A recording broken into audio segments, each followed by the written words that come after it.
Ah, les entrelacs, ce motif bien breton. Non, ça va, les entrelacs irlandais, c'est pareil. Non, non. Bon, bah c'est celte au moins, non?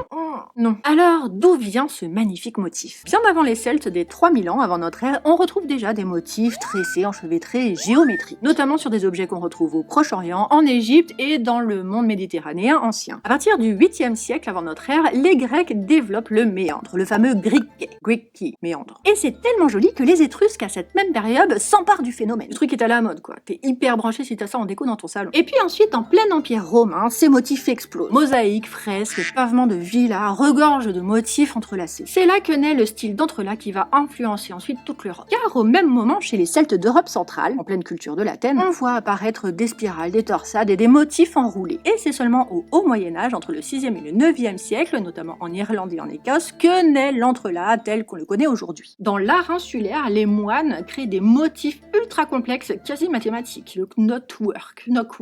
Au même moment, les Vikings développent eux aussi leurs propres entrelacs, dans leur propre style. Le célèbre motif traverse le Moyen-Âge, réapparaît dans l'art roman, puis revient en force dès le 19e siècle avec la renaissance de l'art celtique en Irlande, au Pays de Galles, en Écosse.